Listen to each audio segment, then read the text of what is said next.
Amin'ny fifaina lehibe indray no androsoana atao tokantranontsika ny amin'izao ny soa. Tonga amin'ny fotoantsika izy azahoantsika amoroso indray amin'ny toy ny fampianarana zany a. Larana fa 5 ny laran'ny fampianarantsika indray ny amin'ny teny ity. Mandroso atao tokantranontsika ny ambassadeur-ny soa Ziadia ary manona ny hatsarana amintsika izy tokantrano irotsika amin'ny fianana ny tenin'Andriamanitra ary ny lohateny fampianarana moa ndrany dia hoe tsy misy herina fahefana maresana zany Yehosoa zany a, manerana an'izao tontolo izao. Efa filazana atao sady zany hoe tsisy fahefana hanohitra azy na iza na iza, na avy any amin'iza na avy any amin'iza, fa azy ny fahefana amin'ny lanitra sy ny tany izay rehetra ho aminy a, dia ny fahefana rehetra any amin'ny lanitra lanitra anazy dada iavazany. Ho azy mianaka ny voninahitra mandrakizay ary vavaka tsy ny fampianazy orentsika indrindra amin'izao fotoana izao a. Ary miarahaba antsika rehetra ny ambassadeur-ny Yehosoa Ziadia tonga amin'ny fotoantsika izay azotsika miroso amin'ny tenin'Andriamanitra, manona ny hasoavan'ny Yehosoa amintsika iray avy ato tokantrano dia samy hotainy Yehosoa atao zany tsika rehetra zany. Ny fampianarana dia larana faha 5 ary anazava ny tenako mikasika an'ilay hoe tsy misy herina fahefana maharesy an'i Yehosoa manerana an'izao tontolo izao na hoe afaka hanohitra anazy. Tsy misy zany. Ka izay mihitsy no azavaina amintsika izay rehetra ny fampianarana hoe zany ve dia tena Yehosoa? Ny antony a, misy sary ao azavaina amintsika ny heriny sy ny fahefany a, dia ampahafantarina antsika rehetra zany. Ity aloha ny lazana amintsika tsy hita-maso hoe ity aloha zany dia nahita zany ny tany amin'ny vaninandro tany aloha fa tsika moa zany tsisy nahita ny sary na ireo olombelona ny tiako tenenina dia mionona amin'izay zava-mitsika amin'izay fotoana izay. Fa nefa ny marina le tenina dia mionona amin'ny zava-misy ary satria izao tsy misy mihitsy ny fahefana amin'ity tany ity mahavita manova olona ho lasa tsy mahay manota intsony. Tsisy fahefana mahavita an'izay eto amin'ity tany nareo ity. Fa nivavaka ihany nareo hatramin'izay ary nanompo Andriamanitra marobe nareo hatramin'izay. Fa zany nafaka nareo tamin'ny fahotana zany, tsy miexista mihitsy zany. Fa tsy maintsy manao ratsy nareo amin'ny olombelona nareo. Ary raha misy mezaka ny anao tsara nareo a, tsy afaka ao mihitsy. Fa izany aloha zany dia efa herin'ny Yehosoa te tsisy manina, tsisy mavita satria maninona? Izy irery ihany no nahavita nafaka anao tamin'ny fahotanao ary nahavitanao tsy manota intsony. Zany ka tena hery zany. Ary zany tsisy mavita zany. Na ny mpanao fagagana raha tsy mahay an'izany, na reny mpanao mirakla reny raha tsy afaka manao an'izany satria tsy anana izay fahefana izay. Zava-marina aloha zany. Ary tena zava-marina ary tena zava-misy a, izay efa olazaina amintsika tsy avy araka an'izany tenin'Andriamanitra zany. Ka laotsika aloha hiainga ny mifototra ilay izy hoe aiza moa zany ny fototra fana milaza an'izay sary izay a, dia andaontsika aloha ilaza hoe iza aloha namorona an'ity zao tontolo izao ty a, ingaintsika hatrany mihitsy ny le tantara zany hoe iza no namorona an'ity zao tontolo izao ty a, dia hamoaka ny tenin'Andriamanitra tsika. Satria aoriana izay tsika voamoaka hoe nisy an'izao dia nisy an'izao dia nisy an'izao a, ary ny farany moa zany ity resaka manala ny fahotana ty. Satria izany izao no tsy izay mahery vaika maneran-tany izay tsisy mpanana mihitsy zany a, fa Yehosoa irery ihany no manana an'izany. Dia izay toriany ambassadeur n'izay ny rany a, dia zao Ziadia hitantsika zao, hitantsika amin'ny publicité sy ny karazan'ireny zany. Ka ho jerevantsika aloha zany hoe ny namorona an'izao tontolo izao aloha zany jerevantsika aloha vity mba somary jery kely toko izay andiny maromaro indray tsika aloha raka izy a, dia ho anareo rehetra rehetra izay ny tokantrano ihany koa zany a, dia miara-mijery tsika.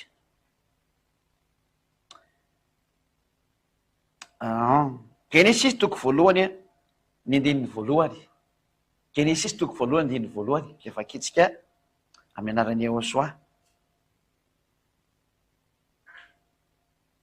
Tamin'ny voalohany Iava nahary ny lanitra sy ny tany.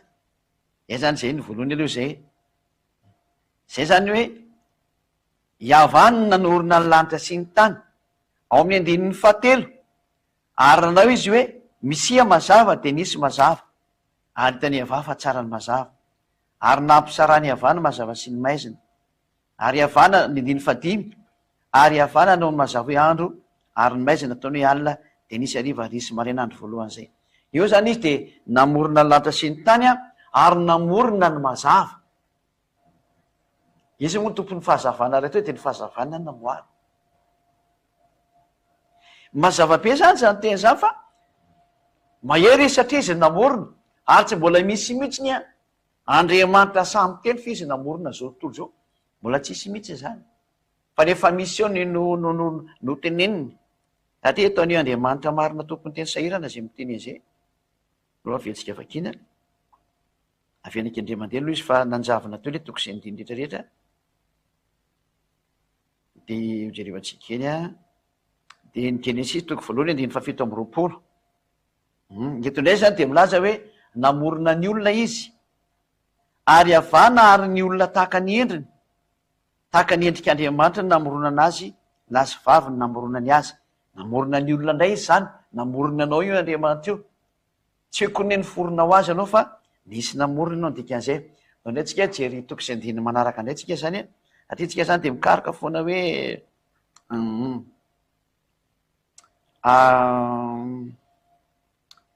hijery indray tsika ny am'le hoe nanamboaran'Andriamanitra ny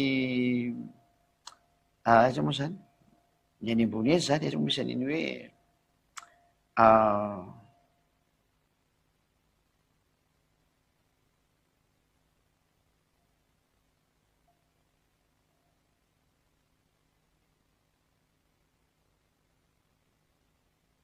zao tsy efa tsikely hoe ny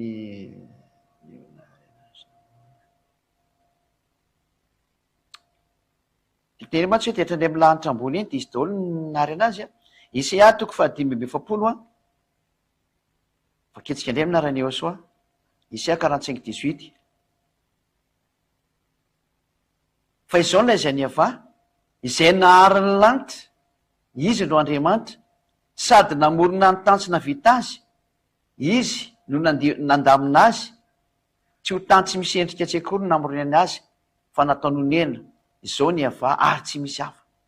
Namorona ny lanitra eny ambony eny zany de mbola io dada iava io zany hoe zany ny herintsy ny fahefany sady namorona ny tany ozy izy namorona nyzao rehetrarehetra zay rehetrarehetra hitanao sy ny tsy hita maso ihany koa zany dikan'izany anazy dao zany rehetra zany ka zany teny rehetra zany de efa ilazantsika hoe izy no namorona ary rehefa avy eo moa izy rehefa avy namorona kosiny dia nitondra ny zanak'Israely le nivoaka avy any Egypta ao amin'ny tany Kanana ary nandritra ny ranomasina mena teo ambany tongotra ny zanak'Israely. Zao ndraiky jerevantsika indray zay teny Andriamanitra zay hoe nandeha tamin'ny tany maina ny zanak'Israely tamin'izy nandeha teo amin'ny ina moa de teo amin'ny ilay tany zay nandehanany zareo nandeha tamin'ny tany maina izy. Zao jerevantsika kely zay teny zay aloha alefantsika misesitsy kelikely dia hitantsika am'izay ny toy ny tantara Exodosy toko 4:20 manoko amin'ny andininy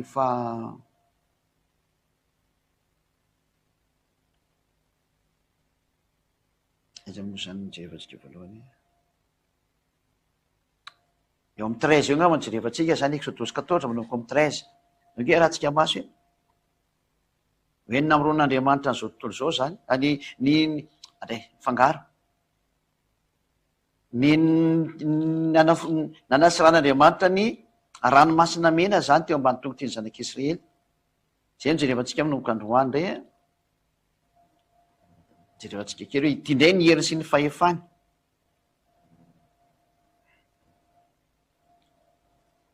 Ao amin'ny 2:20 13 avy hatrany vakitsika 2:20 ary Mose tamin'ny olona aza matahotra ianareo mijanona fa ho hitanareo ny famonjeny ava zay ataony io anareo anio tapaka raikidraikitra ve ray volonakely zay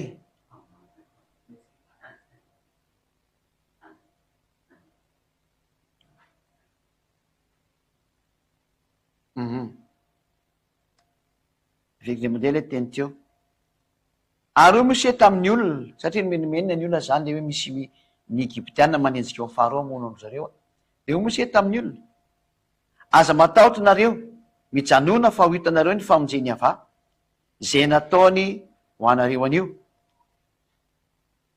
Fa ny Egyptianina zay hitanareo anio de tsy ho hitanareo intsony mandrakizay. Iava hiady anareo a, fa ianareo kosa angina, satria rehefa nivoaka avy any amin'ny tany Egyptianina ny Israela de ninjeny zareo Egyptianina izy a ho vonoina am'izay. De eo le olona le menimenina be hoe io ary farao fa tonga nensika atsika nefa antsika tsy manana fitaovam-piadinana, tsy manana ninona. De hozy Moshe hoe aza matahotra fa ataony ava tsy ho hitanareo ntsony reo. Zany na toe miaraka amin'io Andriamanitra mahery io zany. Toy hoe tsy hitanay maso zany, ho hitanao maso io rehefa kelikely fandraso kely fa ho avy atsika e. Zany nateo Andriamanitra zany aloha. Ary hoy ava tamin'ny Moshe, nahoana no mitaraina amiko ianao? Lazao amin'ny zanak'Israely mba handroso, hoe mandroso foana fa aza matahotra. Ary angao ny tenao, de injiro ambony ranomasina ny tananao a, ka sarao ny rano, de andeha amaky eo afovoan'ny ranomasina mandeha ny tany maina ny zanak'Israely. Zay. Fa ino zao anamafy ny fony Egyptianina ka hiditra anenjika azy izy, de ankalazainao no ny ataoko amin'ny Farao sy ny amin'ny miaramilany rehetra mba mikalesa sy ny mpitaingina ny soavaliny. De ho fantatry ny Egyptianina fa izao ny ava, rehefa ankalazainao no ny ataoko amin'ny Farao sy ny kalesiny sy ny mpitaingi-tsoavaliny.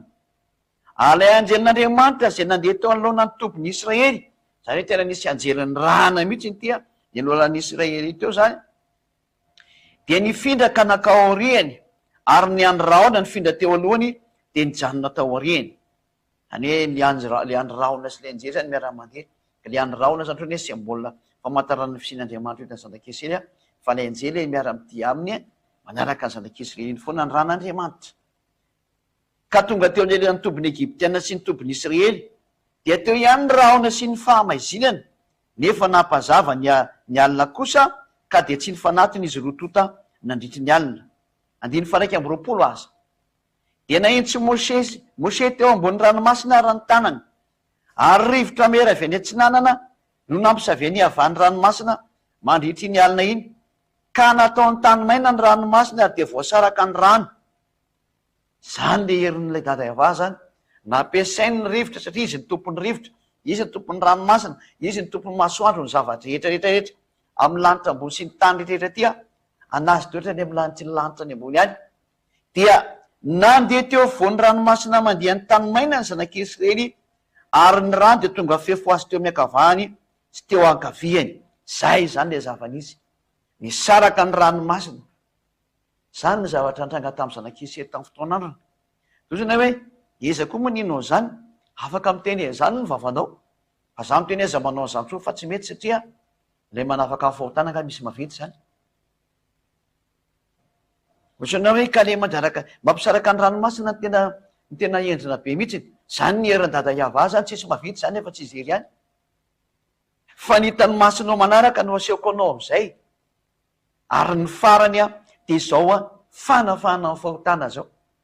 Hoe tsy misy herina fahefana afaka manala amin'ny fahotana zany mihitsy eto amin'ity tany ity, afa-tsy ho Yahosoa zanany io ihany. Ho avy etsika zany. Ny zavatra nitranga faharoa zany hanamafisana amintsika ny herin'ny dada Iava, sy Yahosoa zanany. Satria hoe atao Yahosoa nke ny teneninao e.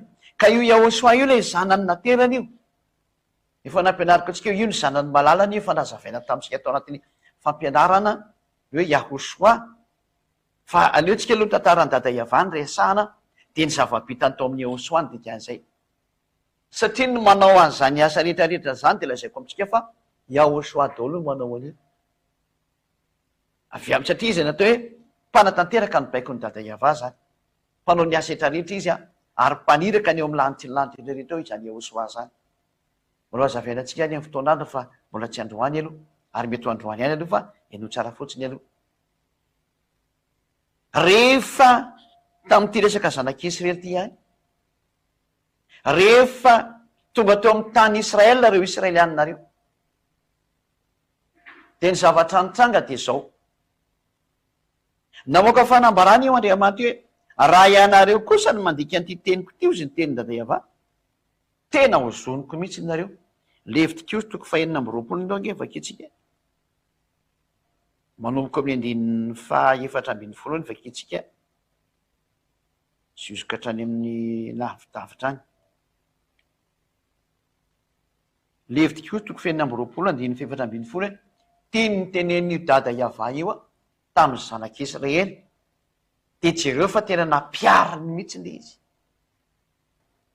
De jereo kosa nefa fa rehefa avy eo indray mbola ny didiny ihany no miteny hoe ataovindray ity, ary zao tontolo zao mihitsy no ny didiny. Hitantsika eo ny tantara, ary eo ilay teny aminao hoe mba Andriamanitra izy navita nanao an'izao. Zareo teneniko anao, ny Andriamanitra tomponao ve? Ny Andriamanitra naranao ve? Tsy misy Andriamanitra mahavita afa-tsy izao nambara izao. Zao ilay Andriamanitra naniraka ny Moshe, ka toromarika omeko anareo rehetrarehetra kosany na iza mino an'i Moshe de mba harao ny tenin'i Moshe. Na iza fivavahana, na iza olombelona, na iza karazan'olona ka mino ny tenin'i Moshe ianao de mba harao ny tenin'i Moshe. Ary zao ny tenin'i Moshe mino ny tenin'ny mpaminany Israely ihany. Zay ny teniny zay. Donc avatsika zay tenin'i Moshe zay de very eto amin'ity resaka Levitikosy ity tsika ao amin'ny Deutéronomie 7:20 de 5:10 juska hatrany amin'ny 19 zany. Ianao ty nge ty teny ty satria tsika milaza ny hoe iza ny tena Andriamanitra mahery de ny Andriamanitra Moshe no izy. Satria Moshe ny ao anatin'ny Sefer Torah ny Jiosy, ary ty boky ty moa Sefer Torah fa nadika amin'ny teny gasy izy de zao vakiko aminareo zao. Ozy ny tenin'i Moshe, Deutéronomie 18:15-19. Mpaminany avy eo aminao dia avy amin'ny raha lainao tahaka no hatranga ny avy Andriamanitra ho anao, izy no enonao. Eto zany Moshe de ny teny mihitsy hoe mpaminany avy eo aminao dia avy amin'ny raha lainao tahaka, zareo amin'io any anefitra de ilay lazainy fa rahalahy zany de zay samisy tao samy ao anefitra ao. Fa tsy hoe olona any France na any Afrika na any Angleterre le tenenina am'izany fa zareo samy Israely efa ao anatin'ny efitra sinay ao, le ao tendrombohitra sinay. Zareo samy zareo zany satria le mpaminany no mitondra azy de io mpaminany Israely io zany no mitondra ny zanak'Israely amin'ny alalan'ny faminaniana zay omen'Andriamanitra azy. De io mpaminany io no asen'Andriamanitra hoe enoinareo io mpaminany io satria zany no miteny amin'io mpaminany io. Ka ilay mpaminany zany de hitondra le zanak'Israely miala ao amin'io tany tendrombohitra sinay io mandrapatonga any amin'ny tany Kanana, ary de miaina n'io mpaminany io koa ny Israelianina ao amin'izy eo tany Kanana. Satria mila hoentina ny Israelianina, ka tsy olo-kafa ny Angleterre any kory ny endrasana hitondra ny Israelianina zay efa ao anatin'io ao anatin'io dezera io, anatin'io ina moa zany? Ina moa tika dezera amin'ny teny gasy? Tany efitra. Ao anatin'io teny efitra io, tany efitra io. Ao anefitra zany. Tsy maintsy ry zareo samy zareo am'izay zany no mifampiainao. Ary le mpaminan'Andriamanitra no mitondra azy de mpaminany Israely. Zay ny ilana le mpaminany teo hitondra ny zanak'Israely ho any amin'ny tany Kanana. Planin'Andriamanitra mihitsy hoe mpaminany avy eo aminao dia rahalanao tahaka. Any reto mpaminany reto zany de rahalan'ny Moshe ary mpiralahy Moshe ka ny mpiralahandro Moshe nge de iza moa le taranak'i Jakoba. Ny taranak'i Jakoba de ity ry Gada, ry Naftaly, ry Benjamina, ry Joda sy masamihafa be de be ry zareo ny tao taranak'i Abrahama be de be izy tao. 12 ny taranak'i Abrahama. Hitantsika ry amin'ny bokin'ny Apokalipsy koa zareo hijery an'izay tsika. Reo zany no toe taranak'i Abrahama sy mpirala amin'ny Moshe. Reo izy reo. Fa tsy koa hoe frantsay na anglisy na komorianina na tsototrony zay mety tenenao any. Israelianina. Ka raha nareo mijery nyty herin'Andriamanitra hoe tsisy maresy an'io de ny teny Moshe hoe mpaminany avy eo aminao no avy amin'ny rahalanao tahaka any no atsangany avandriamanitra ho anao, satria ireo nitondra le zanak'Israely ao anefitra hoentiny amin'ny tany Kanana. Donc ataontsika sary kely izy iny. Ka raha fa firenena tokoa moa zany nitondra azy ety andeha hoe io zanak'Israely io, izy zany nitondra azy andeha am'zany hevitra zany. Io nge jevatsy kely le ty zany izy ty ataontsika sary a. Io zany ny zanak'Israely, io izy ty zany, de ty le tendrombohitra Sinay ato zany zareo, ty le tendrombohitra Grand T zany tendrombohitra, ty le Israel, ataontsika hoe Israel. Ao anaty desera zareo zany, de ny tany aleny a, aty lavitra be ty ny tany aleny, ty le tany aleny ty, lavitra de lavitra. Iza zany hitondra n'ity zanak'Israely ty makany, makato am'ty tany Kanana ty, zay Israel am'izao tsika miteny zao fa Kanana izy tam'izany fotoana zany, Kanana, Kanana zany. Iza nitondra azy makao, de tsy maintsy le mpaminany ao ihany nitondra azy makao, fa tsy hoe mpaminany avy eny amin'ny toeran-kahafany, satria ity mpaminany ty ataoko mavomavo izy a, io le mpaminany nitondra azy makao. Zay ny teny io Andriamanitra io, teateny eo dada Iava ty zany, Iava ty a, io Iava io a, de io nanome baiko hoe rahalanao nitondranao makao amin'ny tany Kanana, ka tsy olo-kafa ny anananany no endrasany hitondra eo, fa ireo Israelianareo ihany no misy mpaminany avy eo a, de izy nitondra azy eo amin'ny tany Kanana io. Fa raha mbola any toeran-kafa no andrasana, zareo nge eo amin'ny desert e, ary ny Israelianina nge raha nivoaka avy any Egypta, Israelianina mihitsy nge nandeha io e. Tsy misy arabo niditra tao, na sinoa niditra tao, na frantsay niditra tao, na amerikana niditra tao, na afrikana, fa zareo samy Israeliana ihany tao. Ka le mpaminany resana tamin'izany zany araka ny teniny, izy moa araka ny teniny Mose, de mpaminany mpirahalahy aminazy tao any. Ka reo mpirahalahy aminazy eo zany a, de reo taranak'Israely rehetra andao jevatsika ry bokiny, aiza moa voatery tsy mety hitsary amin'ny boky ina moa tsika zany, bokin'ny Apokalipsy aloha jevatsika aloha tsika tsy hakantika, tsika aka boky hafa tsika, aka boky hafa tsika de eo amin'ny bokin'ny Apokalipsy toko fa 7 any jerevantsika kely a, boky hafa ndray a, mba hijerevantsika ny hoe reto a le mpaminany lazain'Andriamanitra tao, le rahalahiny zany, reto avy ary izy ireo a. Nareny isany vao izy tomboka se ao, efatra arivo Apokalipsy 7:4, efatra arivo amby efatralina ny ray hetsy no izy tomboka se avy tamin'ny fireneny zanak'Israely rehetra, reto zany izy mirahalavy, avy tamin'ny firenena Joda, zay, Robena, Gada, Asera, Naftaly, Manase, Simeona, Levy, Isakara, Zebulona, Josefa, Benjamina, zay. E moa zany ny voalaza teo zany, araka ny teny voalaza ny soratra masina eto zany, zany hoe ny zanak'Israely 12, rehetra any amin'ny Joda zany dikan'izay. Ka raha am'zany tenin'Andriamanitra zany lazako antsika, de mahitsy be mihitsy ny tenin'Andriamanitra fa le zanak'Israely no resana eto, ka isampiralavy zany resana tamin'izany. Tsy misy idigana firena hafa mihitsy zany tao, fa le mpaminany natsangana zany a, de mazava be am'izay ny sary fa le mpaminany Israeliana io hitantsika io, mpaminany Israeliana no atsangana zany, zany hoe prophète Israel.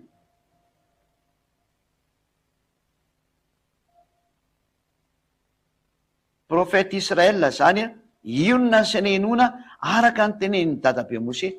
Ka zay moa zany lazain'ny soratra masina jiosy a, ka de ho antsika rehetra zay manaiky an'i Mose ary tian'lay tenin'Andriamanitra nambarany Mose, de zay no nambarany Mose tamin'ny amin'ny taona -1500, tany amin'ny taona -1500 tany Mose no nanambara zany tao anatin'ny Sefer Torah hoe teny mpaminany Israeliana reny ihany a, zay enona. Dahoary hitandray tsika ary amin'ny Théotorime 18:15 teo a, de zao, de andininy ao amin'ny andininy fahasivy-ambin'ny-folo, ao amin'ny andininy fahavalo-ambin'ny-folo ndray, 18:18, mpaminany no atsangako azy avy amin'ny rahalahiny. Théotorime 18:18 a, mpaminany no atsangako azy avy ao amin'ny rahalahiny zany, tahaka anao, ka ataoko ambava ny teniko ary ho lazainy aminy zay rehetra andediko azy. De le hoe le mpaminany zany mitondra ny tenin'Andriamanitra dada Iava am'reto Israelianina reto zany. Ary andiny fahasivy-ambin'ny-folo, Ary zay rehetra tsy meno ny teniko zay lazainy amin'ny anarako dia zao ny tsara azy. Zany hoe ireo mpaminany reo zany dia miteny direkta amin'ny Israely ihany. Mazava zany fa ilay mpaminany resany eto dia resaka direkta amin'ilay Israeliana ao anefitra. Dia mazava zany fa mpaminany Israeliana io resana io. Fa tsy olo-kafa mihitsy ny hoe mpaminany Anglisy na mpaminany Frantsay na mpaminany Amerikana na mpaminany Sinoa, mpaminany Sinoa, mpaminany Japonais. Fa mpaminany Israeliana ihany ny an'olo. Fa raha tsy zany izy ho tsaraiko ianao. Ka raha misy zany milaza fa hoe manaiky ny tenin'ny dadabe Mose ary tena manaraka ny tenin'ny dadabe Mose fa tena mpaminany izy ary ny ran'Andriamanitra, dia io tenin'ny Mose io, satria izy moa tena ny ran'Andriamanitra mihitsy, satria zay ny voalaza teo hoe zay nandrahako anazy io ge. 5:20. Mpaminany no tsangako azy avy amin'ny rahalahy tahaka anao, ka ataoko ambava ny teniko ary ho lazainy aminy zay rehetra andidiko azy. Voahiraka izy zany ilaza ny tenin'ny Mose. Ka ho anareo zany zay ahita ny heriny zao Andriamanitra ny Mose zao, fa zay ny Andriamanitra ny Zealia ary Andriamanitra Hosoa ihany koa zany. Dia lazaiko anareo fa ny tenin'ny Mose dia zao hoe mpaminany Israeliana ihany ianona. Zay ihany, tsy misy ankoatran'izay. Rehefa te araka amin'ilay Andriamanitra tena mahery ianao, mpaminany Israeliana ny ianona. Dia zay nambarany dadabe Mose ho any zay manaiky ny tenin'ny Mose. Fa rehefa tsy manaiky ny tenin'ny Mose iny ianao, aza manaraka an'izany fa tsy olona zany. Fa saingy zao ny tena misy ny forsa dia io Andriamanitra Mose io. Io ilay natsoko taminareo ny anarany hoe Yahova. Ary afaka amin'ny fahotana zay niaraka taminy. Zay. Ndray tsy ireo hijery ilay tenin'Andriamanitra teo araka ny voalaza ao amin'ny boky Levitikos 20 teo hoe ty ary ilay niatra tamin'ny zanak'Israely eo ny 4:20 ka hatrany amin'ny 9 fa lavidavitra ihany, tsy hoe 35 zany. Ino nge? Ka raha tsy miheno akosina ireo ka tsy mankatoro hoe didididiko ireo Yahova zany io miteny io, ka maivonareo ny didiko ary alan'ny fananareo ny fitsipiko, ka tsy ankatoavinareo ny didiko rehetra fa ivadianareo ny fanekeko. Zaho kosa dia anao zao aminareo. Voalohany, anisy fampitahorana aminareo ao, dia aretina maso zanona sy tazo mamay sy manimba ny maso sy mandany ny aina, ary afafinareo ny foana ny voan-javatranareo fa ny fahavalonareo nihinana azy. Dia anandrana anareo ny tavako ka horeso anoloana ny fahavalonareo nareo, ary zay mankala anareo no anapaka anareo dia andositra ianareo na dia tsisy manenjika aza. 5:20. Ary raha mbola tsy mihainao ihany nareo amin'izany rehetra izany, dia mbola ampijalanareo impito ao noho ny fahotanareo.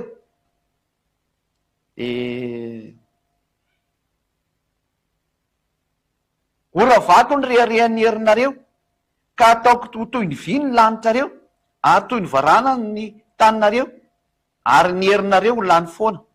Zay. Andreo jerevantsika indray ny hoe 5:20 eto amin'izay tsika. Dia apiditra sabatra aminareo ho valin'ny ivadian'ireo ny fanekena, ary rehefa tafangana ao an-tanàna ianareo dia natitra arety mandringana aminareo ao, atolotra eo an-tanàny fahavalonareo. Jareo isy fahavalo amely an'zareo amin'izay zany araka volany soratra masina volantsika teo. Oke jerevantsika iny manaraka hoe tonga hatrany amin'ny manandefa sabatra ao anareo aho. 5:30. Ary ataoko lao ny tany ka ho talanjona amin'izany ny fahavalonareo izay monina eo. 5:30 amin'izay. Ary ianareo dia ho aheliko any amin'ny jentilisa, ary anatsoaka ny sabatra ho enti manenjika anareo ao, ary ny taninareo dia ho lao ary ny tanànanareo dia ho lava. Zay, ho rava. Zay le zahatra ny ten'Andriamanitra hoe hanatsoaka ny sabatra hanenjika anareo. Niatra tamin'ny zanak'Israely ary veo io teny io. Dia ndao indray jerevantsika ny tenin'ny mpaminany, hoe nisy ve le tenin'ny mpaminany le resahany Mose tokoa, dia nisy ny teny le mpaminany. Ary le mpaminany nanao ny fanambarana io dia Isaia sy Jeremia. Fa leo ny Jeremia mihitsy no jerevantsika. Jeremia 5:20 no vakitsika zany. Jeremia 5:20 vakitsika manomboka 1:1 indray ny teny Jeremia mpaminany. Izao ny teny tonga tamin'ny Jeremia ny amin'ny Joda rehetra tamin'ny taona fefatra nanjakan'i Joiakima Zanaky Josia mpanjakany Joda dia ny taona voalohany nanjakan'ny Nebokadnezara mpanjakany Babilôna. Dia zao no lazain'i Jeremia mpaminany tamin'ny Joda rehetra sy tamin'ny mpona rehetra tany Jerosalema hoe hatramin'ny taona fahatelo ambin'ny folo nanjakan'i Josia zanaky Amona mpanjakany Joda ka manaka androany dia mandritra ny 13 taona zao no natongavany teny Yahova tamiko ary nolazaiko taminareo reny dia ny fomaraina koa ka nilaza nefa tsy nety ny ainonareo. Ary Yahova naniraka ny mpaminany mpanompony rehetra ho any aminareo. Io zany hoe ny mpaminany dia ny ranonakao Israel, dia ny mpaminany Israelianina mihitsy mbola io miteny mihitsy araka le lazaiko teo.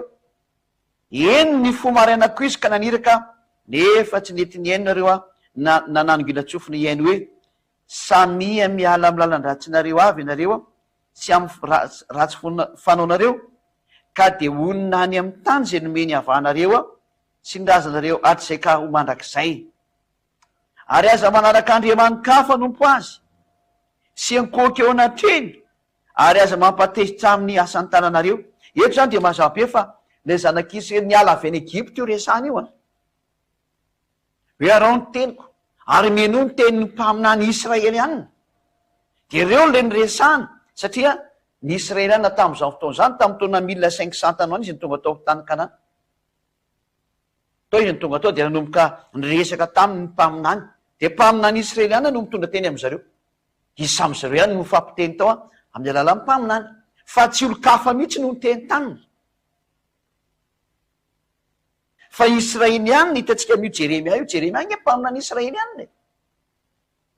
Tsy mpaminany Anglisy zany na mpaminany Amerikana fa mpaminany Israelianina.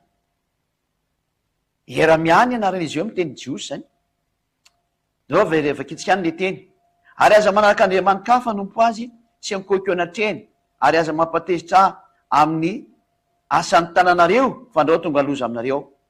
Nefa tsy ninao ianareo Yahova mba hampatezeranareo ahy tamin'ny asan'ny tananareo ahitanareo loza. 15 aza. Koa izao ary nolazaiko aminareo Yahova. Noho ny amin'ny tsy ninonareo ny teniko dia hito amin'izay le loza. Dia indro hampanalaiko ary ny firenena rehetra avy any avaratra sy Nebokadnezara mpanjakany Babilôna mpanompoko. Hoy Yahova. Ary hoentiko amena ty tany ty sy mponina teto mba amin'irety firenena rehetra manodidina rehetrareto ka aringako tokoa ireo ka ataoko figagana sy zatra mampisitrasitra sady ho rava mandrakizay. Zay le tenin'Andriamanitra. Dia niditra tao Israela tokoa ny fanjakana Babiloniana. Hitantsika tsara nanaovan'ny Babiloniana ny fanjakana Israelianina. Mahay an'izany daholo ny olona limba vao sy nafantatra an-tantara fa tena repaka mihitsy ny Israelianina. Tonga hatrany amin'ny andro ny Hitler moa izay namono an'izareo mihitsy Israelianina 6 millions matin'ny Hitler tamin'ny farany. Ary ny farany moa dia idirantsika fampianarana manaraka hoe tena ho sahiran'ny Israelianina. Ka ny tiako tenenina aminareo zany tena voaroaka ny Israelianina tratra ny sesitany tena niparitaka manerana an'izao tontolo zao mihitsy hoe ho aheloko any amin'ny firenena rehetra mihitsy nareo. Zay dia tena niely manerana an'izao tontolo zao mihitsy ny zanak'Israely. Donc ho aheloko any amin'ny jentilisa izay ny tenin'Andriamanitra amin'ilay boky Levitikosy toko 420 teo dia donc avakitsika ery amin'ny andiny fa aiza moa izy atao amin'ny amdiny fatelo amin'ny telopolo Levitikosy 26:33. Ary ianareo dia aheloko any amin'ny jentilisa ary anatsoka sabatra hoenty manenjika anareo. Tena nahelin'Andriamanitra nakany amin'ny jentilisa izy. Ary dia tonga tany Russie, tonga tany Allemagne, tonga tany Fransa, tonga tany Angleterre, tonga tany Amerika ny paritaka manerana an'izao ny zanak'Israely. Marina zany tantara zany. Ary any anaty histoire sy géographie nao ao misy tao zany ho anareo rehetrarehetra manerana an'izao tontolo zao. Dia hitanareo tsara zany tantara zany fa tena existe nge zany. Misy zany. Ny tantara nanjoandreo Israelianina reo. Misy zany. Ary Israelianina moa dia mahay an'izany tsara mihitsy izy. Ka nefa ndray ny teny eo Andriamanitra io ndray tia ny heriny sy ny fahefana. Satria dia hitanareo mihitsy fa dia niparitaka manerana tany tokoa ny jiosy. Dia zao lazainy soatra masina mihitsy.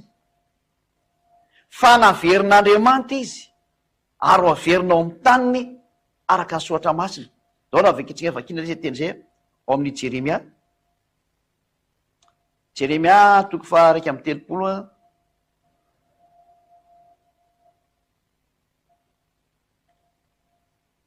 andininy 10.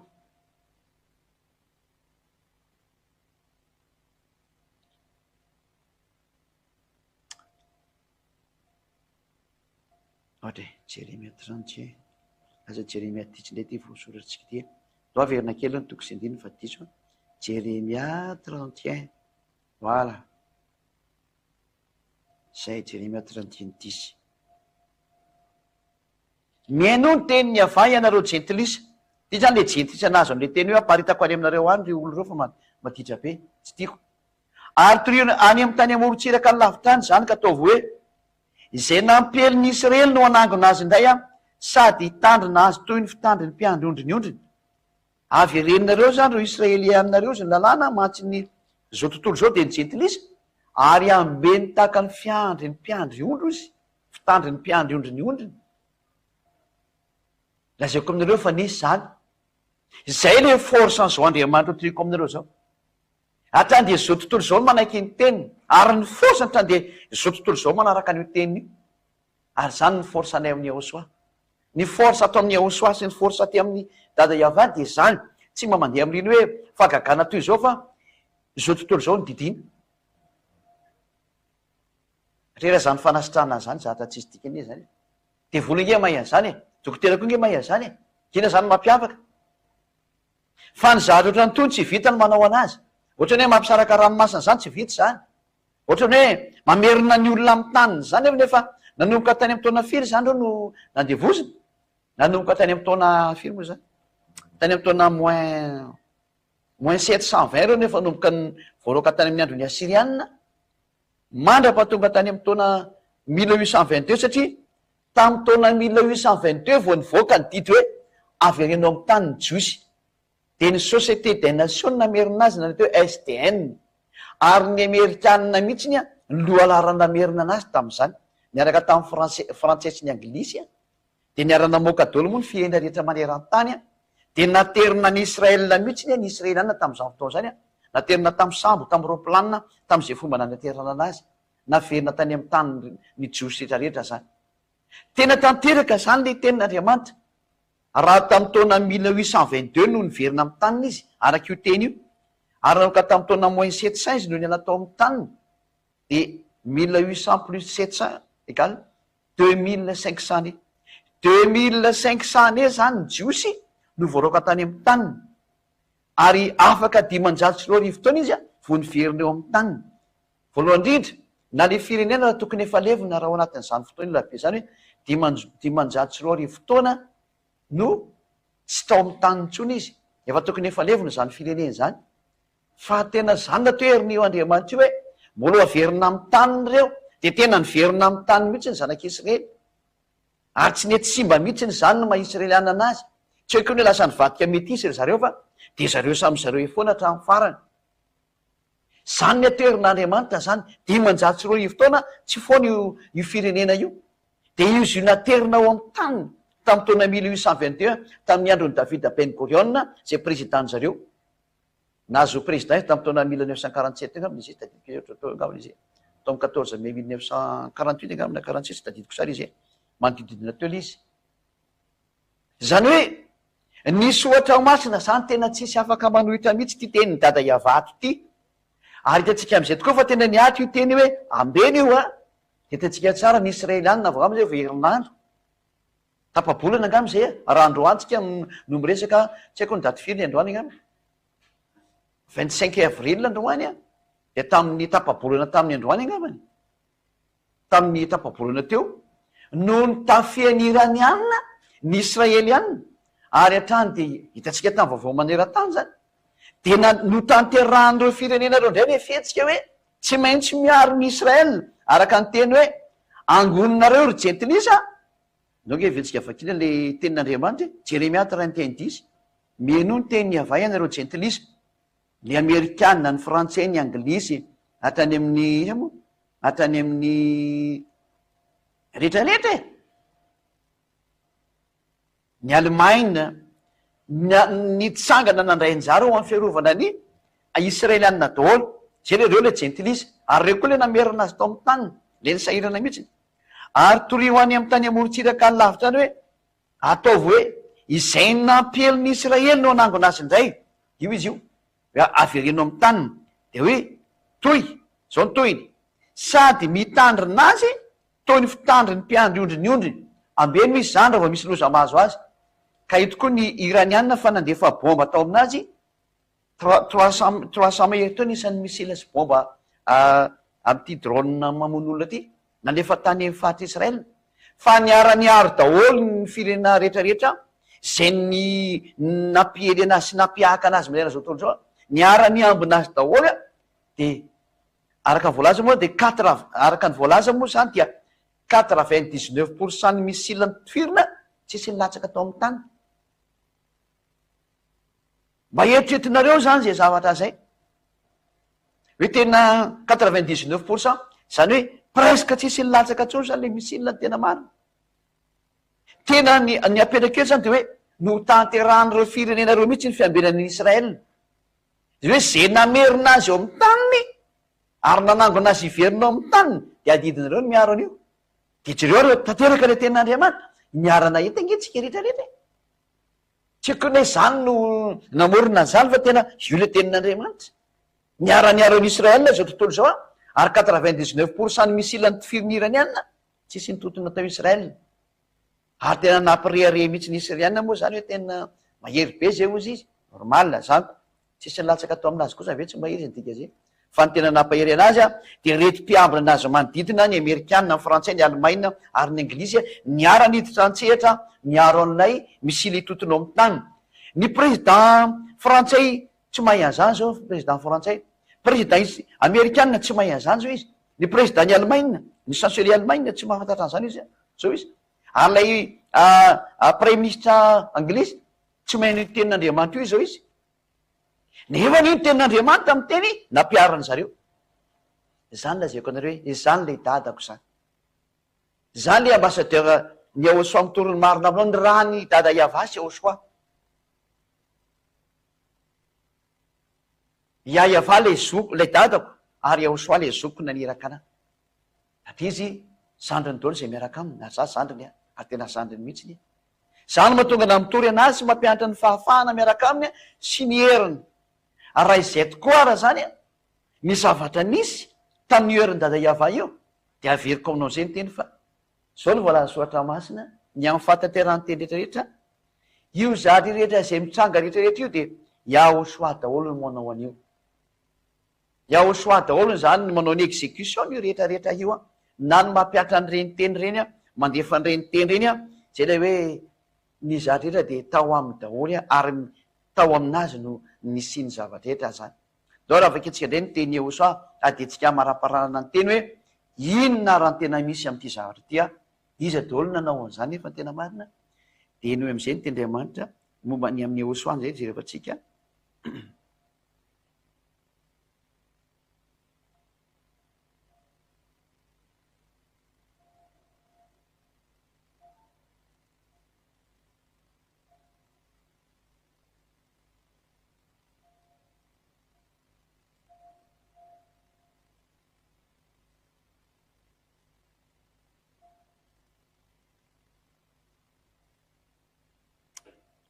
Somary ataoko tsika amin'ny teny frantsay de hoe vadiko amin'ny teny gasy zay mampalakilaky anazy zany.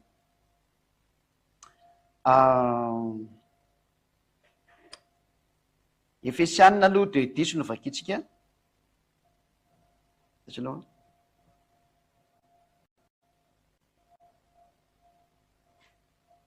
Asa aloha lasika aloha fa alefatsika tsirairay avy mihitsy izy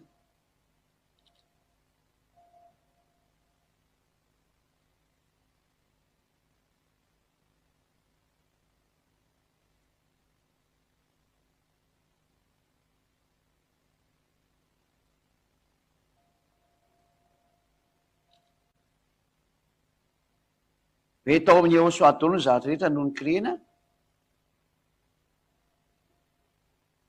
Ao amin'ny Kolosianina toko voalohany andininy 5:20 vakitsika aloha zany. Kolosianina toko voalohany de andininy 5:20 vakitsika amin'ny anaran'ny Yahosoa. ataontsika teny gasy any fa tsy manina fa aleo ny mpandika teny amin'ny teny manaraka any no mandika ny azy. Kolosiana toko voalohany andiny fa 9:20 ovakitsika ny anaran'ny Jehosoa zay tsika fatao aminy nahariana ny zavatra rehetra any an-danitra sy ny ety ambony tany de ny hita sy ny tsy hita na fiandriana na fanjakana na fanapana na fahefana. Izy no nahariana ny zavatra rehetra sady ho azy zany. Eto zany ten'Andriamanitra de mazava-be sy mametaka mihitsiny hoe izy no nahariana ny zavatra rehetra.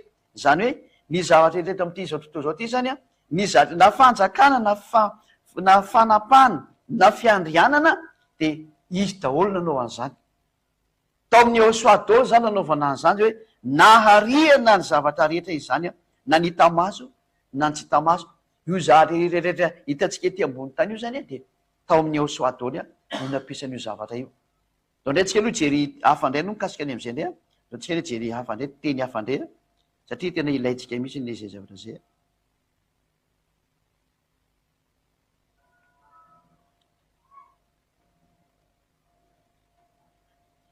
Amin'ny Korintiana voalohany toko 9:9. Korintiana voalohany toko 9:9. Nefa amintsika kosa ty Andriamanitra de iray ihany, de ny ray izay niaviany zavatra rehetra, zany hoe tao aminy zany zavatra rehetra no niainga, ary ho azy itsika, ary iray ihany koa ny tompo de Jehosoa izay nahariana ny zavatra rehetra sady nahariana antsika koa. Zany hoe Jehosoa zany no nampisy ny zavatra rehetrarehetra. Zany hoe ny mamorona zavatra rehetra zany a de avy eo amin'ny dada Iava zany hoe tiano atao, ary ny exécutant ny zavatra iny kosa ny exécutant any ny mpanatanteraka Jehosoa daholo no manao anazy. Ka io zavatra rehetrarehetra miseho amin'ity tany ty io zany a, na ny amita maso any na ny tsy hita maso a, Jehosoa daholo no manao an'io. Izy daholo ny exécuteur ary mpanao an'le rehetrarehetra ary manapaka ny ao anatiny ao. Zay no ary izy no nahariana ny zavatra rehetra zany, ary avy aminy mihitsy io zavatra io no natao. Raha tsy teo zany Jehosoa de tsy misy ary zavatra rehetra eto amin'ty zao tontolo zao ty. Donc izay le hoe izy no nahariana ny zavatra rehetra zay. Jereva tsika ihany koa le teny de mandeha. Jaona toko voalohany 9:7. Jaona toko voalohany 9:7.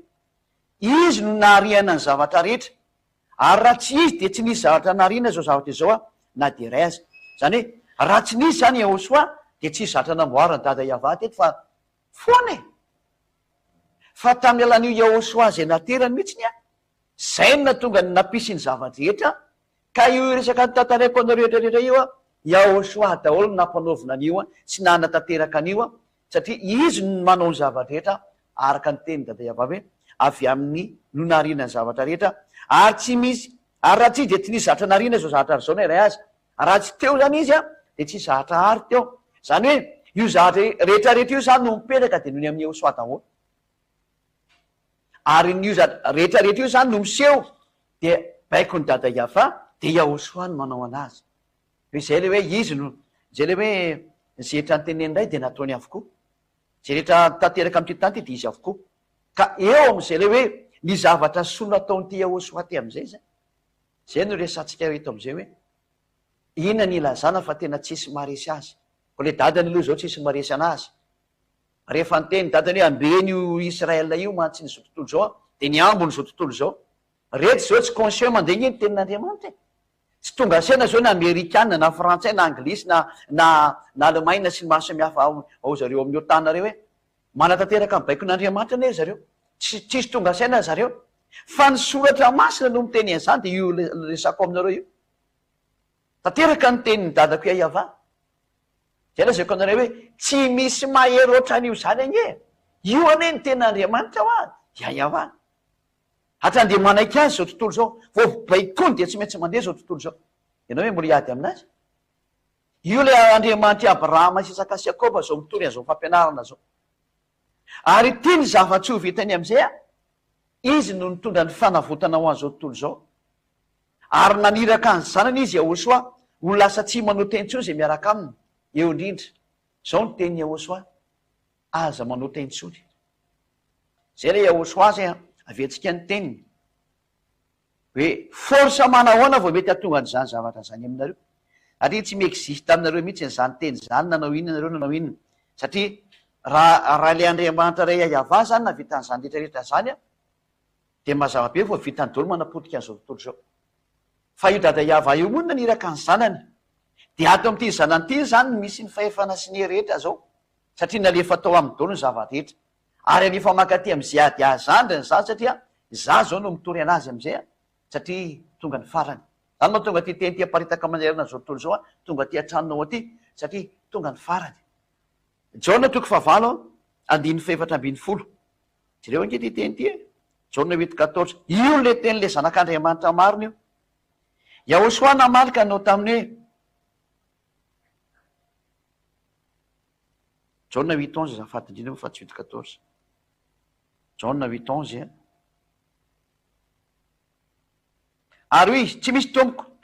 De hoy Yahosoa, izao koa de tsy manameloko anao, mandehana ary am'izao sisa izao de aza manota intsony, ataontsika ingeza be mihitsy. Am'izao sisa izao a de aza manota intsony, dao ataontsika klika misy ty a, de ampijerevana antsika ny tokantrano hoe zao ny tenyio zanak'Andriamanitra io a, jerevo am'izay le izy ary ho antsika rehetra to tokantrano, zao le izy zao. Tisy ty ho antsika rehetra, vakeo nge ty teny ty e, ary am'izao sisa izao a, ataontsika menamena.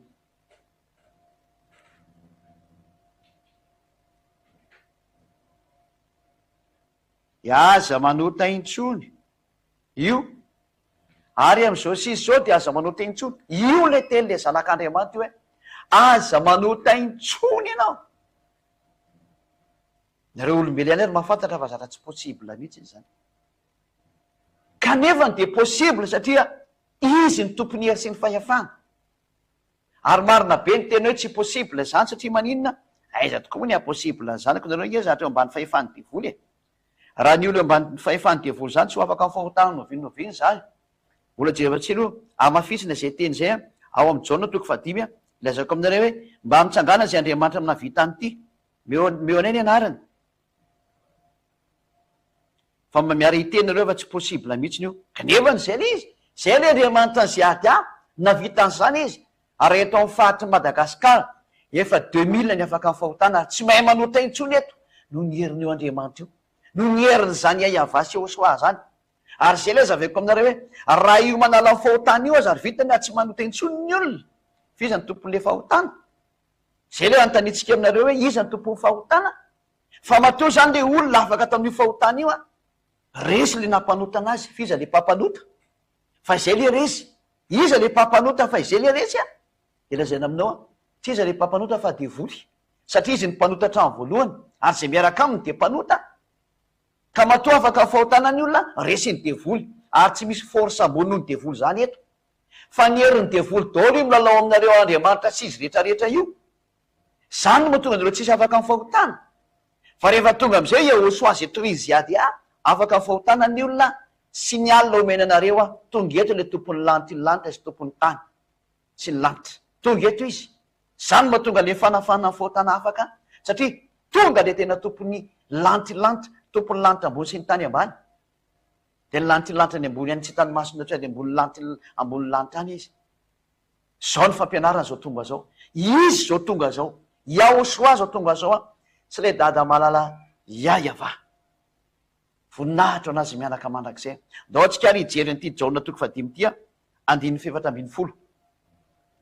Rehefa afaka zany, de hitany Yahosoa teo ikanjan'ny tempoly raha lehilahy, ka izy taminy, ino efa sitrany ianao a, aza manota intsony fandraho anjohanao zay ratsy noho teo. Mbola mivena indray le terme hoe aza manota intsony. Dao indray aloha soratantsika indray ty, averina aminao indray toko hafa indray io a, averintsika fandraho indray ty toko ty, mba ho tadidinao tsara mihitsy hoe nanindry mihitsy ny Yahosoa hoe aza manota intsony a, indreo natao mihitsy n'izay teny zay a.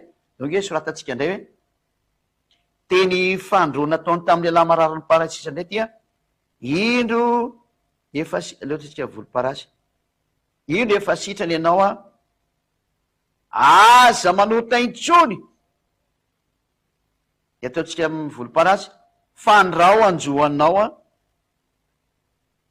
zay ratsy nohony teo, rehefa tsy teo ratsy nohony teo zany dia mba mialamy io fahotany io am'izay fa miratsy angenao iovakitsika io aza manota intsolo ny teny Iosoa fa raha mbola manota anao dia miomana fa miratsy hatrany anao jereva lalakalenareo etarehetra am'izay tsy miratsy ve ny lalanao io zao satria ny olona mpanota zany angika avy amin'ny devoly izay rehetra manota dia avy amin'ny devoly dao raha vakitsika am'izay izy ka matonao zany afaka resy ny devoly ka tsisy maresy devoly efa tsy anankiray any eto dia ilay nanamboatra anazy atsisa ny nanamboatra anazy fa Iosoa ka rehefa nivadika izy dia niteny nariny dia io mamono olo io nazerany avy any ambony tany ka rehefa nazerany dia io mamono olona mampijaly olona io izy dia ataon'lay devoly manota tsy akijanony ianareo dia io mahazo anareo teny eo ambany ny fahefany devoly ange nareo mpanota io ka matoa zany nareo afaka fahotana ary zany zao toriana zao tonga ilay mahery tonga ilay maresy devoly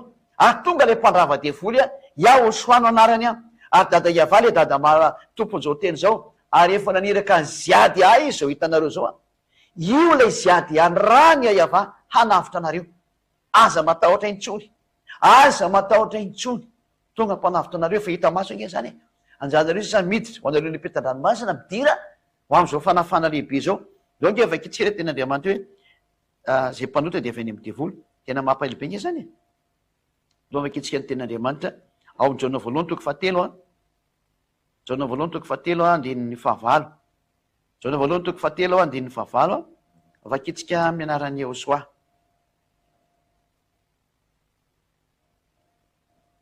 sao izay rehetra manota dia avy amin'ny devoly satria ny devoly manota hatrany voalohany fa izao kosa nefa ny sony zanak'Andriamanitra dia andravany asan'ny devoly zay no natao hoe ziady zanak'Andriamanitra zanakany dada Iava zandriny Iosoa andravany devoly satria na ny tena ataony devoly ny tena ataony dia zao mampanota olona zay rehetra manota dia avy any amin'ny devoly zany hoe zanaka devoly daholo mpanota rehetrarehetra io dia zany mahatonga anareo tsy afaka amin'io inona ny antony rehefa nanota le razambe ny olombelona to hoe ady masaiva zay moa tena izy mivady reny ady masaiva hoe adamasaiva ozy ny olona fa ady masaiva ny tena anarany izy rehefa nanota izy mivady reo dia nisaraka tamin'Andriamanitra ary ny nampanota anazy dia ny devoly ary nanomboka teo rehefa nisaraka taminazy Andriamanitra dia nanjaka ny devoly dia io nareo io zay na tonga ny Iosoa namonjy an'le fanahynareo fa nampianaripiny hoe le fanahy no angeno votana le fanahy angeno votana aminareo amonjy fanahy io Iosoa io zay mbola jerevantsika hoe inona marina moa ny tena nivonjen'io Andriamanitra io taminareo olombelona zay ny lesonantsika manaraka zay hoe inona marina le tena nivonjena taminareo ity nofinareo ty sa inona no jerevantsika zay lesona zay amin'ny manaraka zany zay hoe inona marina ny tena nivonjen'io Andriamanitra io na io Iosoa taminareo lesonantsika manaraka zay fa izao kosa nefa n'izy hoe ny devoly zany izay namony olona dia tsy nisy afaka atao tsony ny olona fa tena nampaoriny ary jereo nge ianao ianao zao mihaino anasy mijirana io manota foana tsy akijanona fa vao nanomboka ny ianao ty teny sy fampianarany ty anao dia henonao am'izay hoe ohatra manomboka tsy mahay manota nge zahay ary marina mihitsy zany rehefa ianao no miaraka amin'io Andriamanitra marina io na ianao raha mavita amin'ny teny olona hoe oka zay ny adalana aleo iaraka amin'ilay Andriamanitra marina am'izay atsy izy le Andriamanitra marina fa Iosoa io le Andriamanitra marina io Iosoa no anarany ary zay ry entsonina atsika am'izao tsika miteny zao hoe manatona ny Iosoa manatona ny Iosoa fa izy ny tompon'izao fahendrena sy fanavotana lehibe zao dia zao zavatra mahafinaritra zao antsoina ianao satria izy tonga andrava devoly izy araka ny tena Andriamanitra hoe fa izao ny sehony zanak'Andriamanitra dia andrava ny asana devoly andravan'ireo devoly eo ny dikan'izay tsy ny asany hanapotika anazy ka tsy misy manana force afa-tsy Iosoa ary efa tonga eto ny zandriny Iosoa ziady hanavitra anareo satria za mitory any Iosoa hanavitra anareo olombelona rehetrarehetra amin'ity tany ity zay noforoniny dada Iava sy Iosoa tonga ziady hamonjy anareo tonga ziady hamonjy anareo hanavitra anareo hanala anareo anatin'io devoly miazona anareo mahatonga anareo tsy mahay manota mahatonga anareo manota lava moa zafady ho avotanareo mba tsy ho anota intsony avotana ianareo mba tsy ho mpanota intsony tonga eo aminareo ny forsa satria ny devoly mihitsy ny nge ty esorina aminao esorina mpianatana ny devoly ianao Iza ny olombelona mahay miady amin'ity voly? Ary tsy possible zany. Porofon'izany le ianao mpanota lavatsaky zany io. Reny zao le zava-doza satria ohatra noho ny am'le devoly mangezan'ny olona. De vao maheno le olona hoe Yahosoa manala ny fahotana, manala ny fahotana, de tezitra izy. Reny zao le asan'ny devoly mamely ny olona rehetrarehetra reny. Reny le ho avotany zay adia reny hoe aza manao an'izany tsony. Andao iainao ny Yahosoa. Fa ny devoly no manahaka anareo tsy hainao zao fampianarana zao. Satria rava izy, lasa tsy manao tentsony nareo. Ary matoy ianao zany lasa tsy manao tentsony a, rava ny devoly. Tsy manana fahefana anao tsony ny devoly, satria ny devoly no mampahory an'izao tontolo zao. Avy any amin'ny devoly daholo io fahoriana manjona olombelona io. Fa rehefa tonga kosa ny Yahosoa, zao entiny zay ady azy ao, de afaka ny olona fahotana. Anjaranao zay miditra. Satria mahita ilay tompony hery ianao hoe tsisy herina fahefana afaka miady amin'ny Yahosoa, na afaka manohitra ny Yahosoa, na afaka mandona amin'ny Yahosoa. Tsisy herina fahefana afaka miady amin'izay ady ahy. Tahaka ny tao amin'ny Yahosoa satria za matoa tonga ety de anao ny asany. Ary izy zao soloko tena zao. Satria miatsarany zao toriana zao. Satria zay ady tonga handrava an'le devoly mampijaly sy mamono anareo. Handrava an'ireo ny dia zay ady tahaka ny Yahosoa. Nandrava azy teo amin'ny fijaliana de afaka tamin'ny fahotana ny olona zay miaraka aminy ka tsy mahay manao tentsony. Rava ny devoly ny dikan'izay a. Rava ny hery miazona an'ity tanty iny dikan'izay a. Rava ny hery miazona zao tontolo zao a. Rava ny Yahosoa. Rehefa tonga koa zay ady azy zany, afaka ny fahotana ny olona satria ny raha ny Yahosoa izy. De tonga Yahosoa ny dikan'izay a. Rava koa ny hery rehetra zay miazona zao tontolo zao. Rava ny devoly, rava ny satana zay miazona sy mangetra zao tontolo zao. Anjaranao am'izay manatona ny Yahosoa amin'ny alalan'ny fanatonanao zay ady azy satria zay ady ahy no mirepresente anazy eto na misolotena anazy eto a. Zay na tonga le anarana hoe ambassadeur-ny Yahosoa, zay ady ahy. Zay ny famaranana ny teniko a. Tsy misy herina fahefana satria maninona? Rava ny devoly, potika ny volaniny. Raha nandrahoany devoly tao anatin'ny volany io foana ianao a, ny endasiny tamin'ny afo mirehitra mihitsy amin'ny adalana sy ny faratsiana sy ny abibiana maro samihafa nataonao. Androany vaky le vilany androany a, de miporitsaka atao am'izao ianao a, miporitsamy voaka atao am'izay a, andao anatona ny Yahosoa. Efa tonga ny fandravana ny devoly zao. Satria le fahotana no tena mamely ny olona. Ary ny devoly de zao ny ataony, mampanao ratsy olona. Mampijangajanga, mampanao ny fijejojoana sy ny fahadalana maro samihafa, mampanopy sampy. Ary tena tonga hatrany amin'ny famonon'olona, manao sorona sy ny maro samihafa, tena asana devoly mihitsy zany. Zany natao asana devoly zany. Hatrany amin'ireny mazy ireny, asana devoly zany. Avy any amin'ny devoly zany tsy misy hoe mazy noir sy mazy blanc, rehefa mazy de mazy. Ohatry ny sasany avy any hoe itinga mazy blanc fa tsy mazy noir. Fa olona ahoana koa zany? Rehefa ota de ota fa tsy misy hoe ota kely sy ota be zany. Amo zany de fampianarana antsika hoe tandremo vao fitapetaka ny sarotan'izany fa aza miditra am'izany. Ary zay ilazana amitsika hoe tsy misy zany hoe Yahosoa zany manao, satria mantsisy nanao le fahagagana hoe manasitrana olona, nanova ny rano divay, nanao an'izao, nanova ny mofo tonga, nanova ny azan-drano sy ny mofo. Ho lasa voky ny olona 5 telo arivo teny ambony tendrombohitra de hoe tena hoe manody ratsy zany tsy haiko zay eritreretra ny olona any, tahaka ny sasa manao an'izay. Lazaina aminao fa tsisy an'izany satria manina, izy anie no namorony. Izy no nahary, mbola tsisy zao tontolo zao de fa nahary an'izao tontolo zao izy, fahefany nanaovana an'izany. Fa ny devoly no manao an'izany resaka hoe kabalina sy ny ina moa le filazany olona be dia be anazy manao an'ireny fombafomba ratsy reny.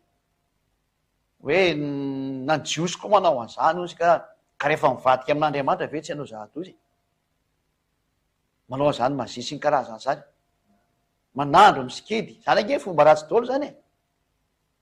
Fa raha Yahosoa iny nanao an'izany zavatra zany a, fahefany zany, mpamorona izy ka zay tiany io. reo amin'ny teny fotsiny izy hoe ty de zay satria créateur izy. Yahoshua de mpamorona créateur ka maha créateur ny créateur tsy manana force extérieure izy ho anaovana zany fa anazy zany fahefana zany.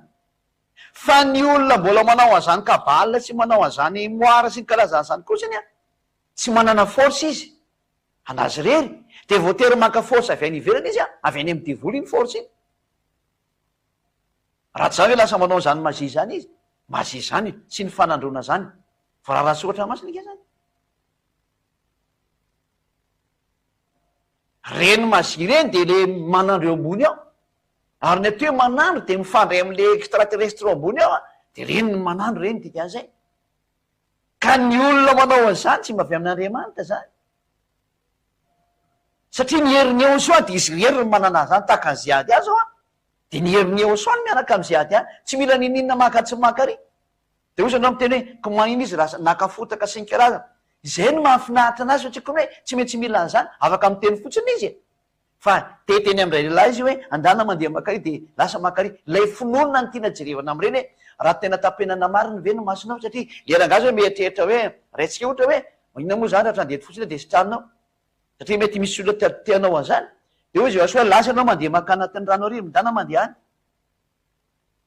mitsapa ny finoana mihitsy izy kely am'izany hevitra zany e hainy atao ngetra de manasitrana iny eo e fa zay lay hoe lay finoana ary Yahoshua raha nanasitrana tsy mba nizesizesitra izy de zay lay mahatonga ny hoe anisan'ny sary tonga de olona tsy andeha anatiny anazy tsony hoe raha tonga eo koa anao de mety sy haiko zay ampanovony anao voagahako eo anao tsy mety nanasitrana tsony Yahoshua fa ty fotraka de tao amin'ny masina de andanao mandeha anaty rano ary natao misahirana am'izay zay nitady fanasitranana atria lasa fanasitranana tadiavan'ny olona anazy fa tsy mba famonjeny tsy nety taminy le izy zay na tonga ny Yahoshua miteny aza miteniteny satria ananana le fahefana ka tsy tiana hoarotina le fahefana zay fa ny olona kosany zay ampiasainy devoly a de mitady foana ny zezizesy tiavana am'izany fanasitranana zany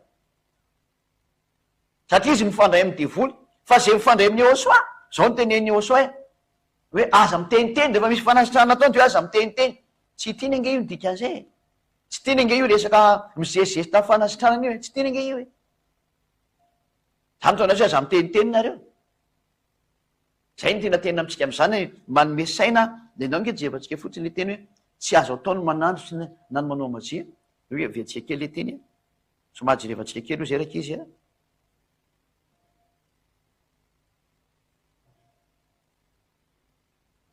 zay Léviticus 19:26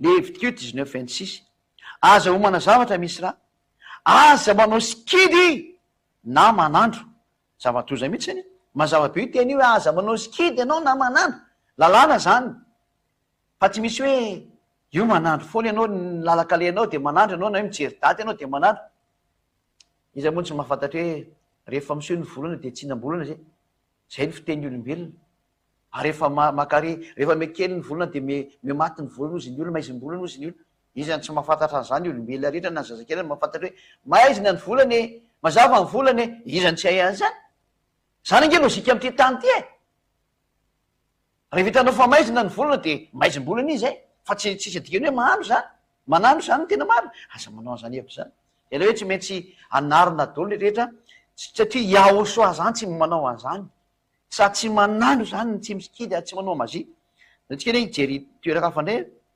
am'izay tenin'Andriamanitra zay any a miandry kely vetivety aloha tsika fa hijery teny kely tsika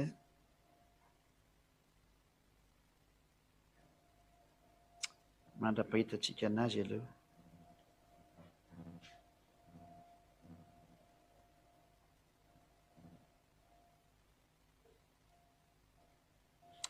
jery kely indray tsika teny hafa indray aloha fa misy lavako anazy kely a zay aloha le momba any amin'ny fanandrona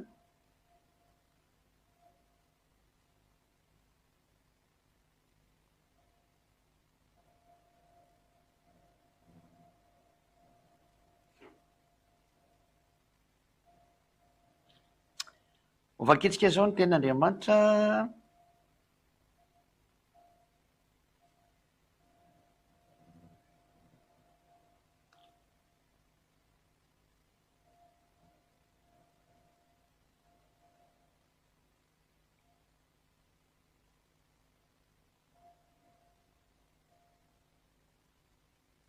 amin'ny teny frantsay aloha vakialohantsika amin'ny teny gasy amin'ny teny frantsay am'zay ditantsika misy hoe tena teny frantsay misy le resaka mazie zany ao amin'ny 2 Chroniques 33 2 Chroniques 33 chapitre 6 zany hoe tantara faharoa toko fatelo amby telopolo andiny fahenina hoe ty ny zava-doza zany ty il fit passer ses fils par le feu zany hoe alefa mandeha ao anatin'ny afo ny zanany zany dans la vallée des fils de Hinnom ao anatin'ny hoe vallée miteny gasy tany lemaka angambany izy zany ataontsika hoe tany lemaka zany zanaky Hinnom zany il observait les nuages et les serpents ary mijery ny abakabaka ery sy ny bibilava pour en tirer des pronostics mba hahafahanjareo maminany ny zavatra miseho zany ele hoe mamotrany manao pronostika reny zany maminany ny zavatra hitranga eo il s'adonnait à la magie de tena miroboka any amy resaka magie izy zany tsy misy idirany hoe magie noire eto na magie blanc fa nefa magie de magie et il établit des gens qui évoquaient les esprits ary miantsony le fanahy izy et qui prédisait l'avenir azay milaza ny zavatra ho avy any koa il fit de plus en plus ce qui est mal aux yeux de l'Éternel ary nanao zay raha ty teo mason'ilay Andriamanitra tsy toy izy afin de l'irriter mba hakasika anazy mazava be io teny io hoe tena le mazie za tsy fanao le mazie tsy misy Andriamanitra nametraka nanome lalàna anao mazie zany fa zatra tena tsy fanao zany tsy azo atao mihitsy ka za tena miteny amitsika etratra mihitsy ny hoe mba mitandrema tsara amy zatra misy sy ny atao fa tsy fanao ny zatra miady amin'Andriamanitra zay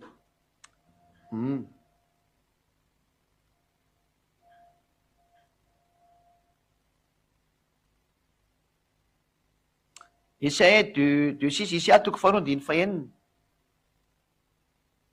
car tu as abandonné ton peuple ary de niala tamin'ny firenenao ianao la maison de Jacob lay tranon'Israely parce qu'ils sont pleins de l'Orient satria feno ny zavatra avy any atsinanana izy et a donné à la magie ary de niroboka tao anatin'ny fanaovana magie comme les Philistins zay ohatran'ireo Filistinareo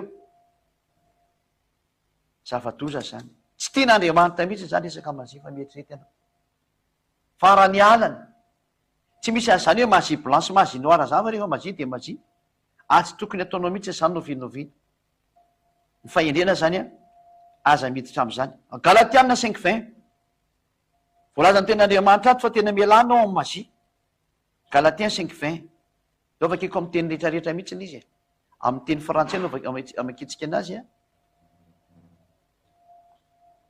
Galatiens 5:20 zany Galatiens 5:20 or les œuvres de la chair sont manifestes ce sont l'impudicité l'impurité la dissolution ary ny asanofo de zao ny zava-doza rehetra mikasika ny faratsiana zany andininy faharoapolo l'idolâtrie fanompontsampy zany la magie ny fanaovana magie olona ao anatin'ny nofo eneny manao an'zany magie zany tsy misy fitenenina mihitsy eto hoe magie noire na magie blanc fa rehefa magie de magie ary zay ny tenenako hoe nyeny ao asoa kosa ny fahefanany azy créateur izy amin'ny mampamorona anazy mainy zahatra rehetra azay tiany atao mety daholo aminazy ary tsy manana tsy nifandray tamin'izy izy fa anazy daholo fahefana zay teny io zay mety aminy ao fa ny olona manao magie sy manao reny kabala sy mahasamihafa reny kosany mifandray amy zareo ambony ao mifandray amy devoly sy ny satana ny loza am'ireny zay ny loza am'ireny zany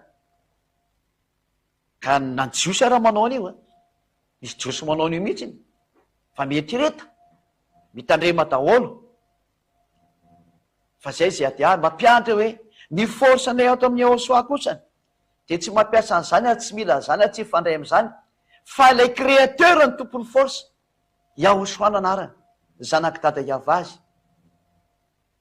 tout le monde a été créé par lui zany hoe ny zava-rehetra de niforonona tamin'ny alalana ka raha izy tamin'ny alalana no niforonana zava-rehetra ao aminy fahefana ny dikan'izay ka ny fahefan'le mpamorona de tsy mila nininona fa zay tiany sy mahafinaritra anazy afaka miteny zay tiany izy ary afaka manao zay tiany izy tsy azo interpréteny zany satria anazy reny io force io anasy ny dadany tompony zany izy fa ny olona manao ny akoatran'zay kotsany ny manano sy misikidy maro samihafa mofandray amy devoly reo zay le tenenako hoe aza miditra am'zany Zay le Yahoshua tena izy Yahoshua toriny zay aty ary ny dada Maria Yahva. Misaotra ny dada Yahva sy Yahoshua tsika amin'izany teny zany manatona ny Yahoshua toy amintsika tsika fa zany ny tena mpamonjy zany. Zany ny tena tompony hery sy ny fahefana zany. Manatona anazy. Voninahitra ho an'ny dada Maria Yahva. Voninahitra ho an'ny Yahoshua ary hivavakantsika ny amin'izany teny zany. Misaotra betsaka dada Maria Yahva no ny miteninao. Misaotra betsaka ny amin'ny asoavanao indrindra mandeha an'izao teny sy afatra izao. Mamalia vavaka ny mamalia antso. Tonga ny fotoana ampahafantarana ny olona ambony tany ny hery sy ny fahefany lanitra izay avy any aminao dada Yahva. Fa ianao no nahary ny lanitra nahary ny lanitra ambony, nahary ny tany ambany sy izay rehetra eo aminy. Asa ny tananao daholo zany rehetra zany. Asehoy ara fa tena tompony zavatra rehetra ianao. Asehoy fa ianao ny tompony fahefana. Anao daholo ny zavatra rehetrarehetra na ny tamaso na tsy tamaso. Ianao ny tompony saina, ianao ny tompony fandidina, ianao ny tompony hery sy ny tanjaka. Anao ny daholo ny zavatra rehetra. Hatrany amin'ny angovo rehetrarehetra, ianao daholo ny tompony reny. Tsy misy manana an'ireny afa-tsy ianao rery ihany. Esorinao iny dia tsisy trony, ary raha averinao iny dia misy indray. Ianao ny tompony aina sy ny hery ary ny fahefana. Dada Maria Yahva, voninahitra omeny izay ady anao mandrakariva mandrakizay. Tenao sy Yahoshua. Tahio ny teny. Tena hitondra famonjena ho an'ny olona, hitondra fanavotana ho an'ny olona. Mamalia vavaka ary mamalia antso. Hita ny teny rehetra ianao. Sambatra izay miaraka aminao. Sambatra izay mandre an'izao teninao izao. Sambatra izay mahita ny hatsaranao. Voninahitra anao dada Maria Yahva. Sokafo ny sain'ny olona alala sy andre an'izao teny marina zao. Ary aseho anazy fa tena fitiava ianao. Fitiavana mandrakizay. Misaotra betsaka dada Maria Yahva. Misaotra ny amin'ny teny rehetra sy ny menao sy ny mbola omenao indray. Voninahitra anao mandrakizay dada Maria Yahva. Amin'ny anaran'i Yahoshua. Halleluja. Amen. Dia izay indray ny fiarahantsika tamin'ny androany. Mirary sotsika dia samy teny Yahoshua ho amin'ny fampianarana manaraka indray. Velomatoa.